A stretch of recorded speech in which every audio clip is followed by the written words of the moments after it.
All right, this is where we left off, and we're moving to the next slide. Political machines. Before we had the political parties we have today, so in other words, the political parties we have today have evolved over time. And um, at one point, they were highly structured. This was when we had what political scientists call political machines. So these political parties were highly structured, they were highly organized. And this was the definition: a party organization that recruits its members by use of tangible incentives, jobs, money, government contracts, and is characterized by a high degree of leadership and control over member activity. So what was happening? This was in a day before there was a lot of government welfare. And what political machines did was they really provided the welfare in the United States. This was particularly true of the Democratic Party in New York. What they saw was they saw needs, and they thought, if we can fix those needs, we can gain support from groups.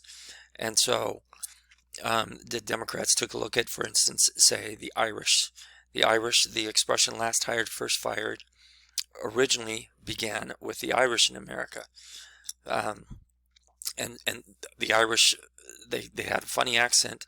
They were from the wrong place, and they belonged to the wrong religion. They were Catholic as opposed to Protestant, and so they were discriminated against by the Protestant majority.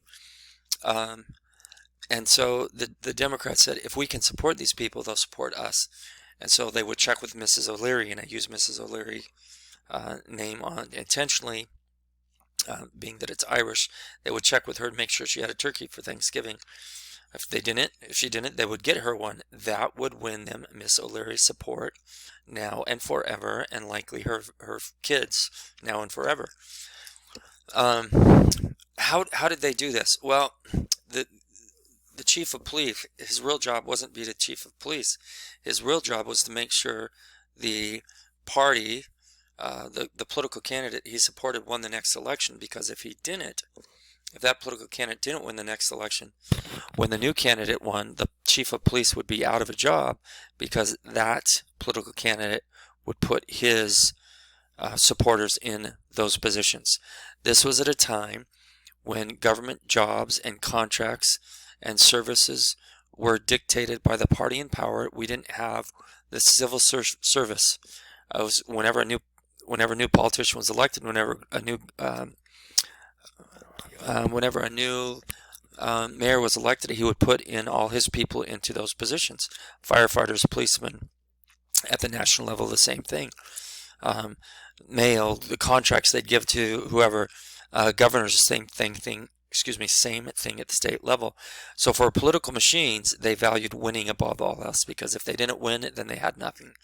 And the real job of government workers was to get out the vote. Now, why did the political machines end? They ended because of what happened with President James Garfield. President James Garfield, he was elected, took office in 1881, served only 4 months. He was shot by Charles J. Guiteau. He was a disgruntled office seeker who was denied a job in the Garfield administration. He had helped in the election for Garfield and sought afterwards a job in his administration. He didn't get one. There's only so many jobs to go around. This was known as patronage, when a political candidate who's now elected gives these jobs to his supporters. That was political patronage. It was legal back then. That's just how it was. But the problem was it created all sorts of issues like this. Even as far back as John Adams, who was the second president of the United States, he said, every political appointee makes 1 ingrate and 9 disgruntled office seekers. So clear back to the second president of the United States, they realized that there was a problem with patronage, but they didn't know any other way to do it. And so this political patronage stayed around for a long time. But after the assassination of James Garfield, Congress knew that they had to act. They knew they had to change the system. So they passed the Pendleton Act. And the Pendleton Act eliminated this political patronage system, where individuals got their jobs for a city or state or the federal government based upon the loyalty to an office holder. That was out the window and was replaced with the civil service system. So now, for instance, even me as a teacher would have been in the old days when the mayor of Glendora took the job, they would replace those people and put in who they wanted.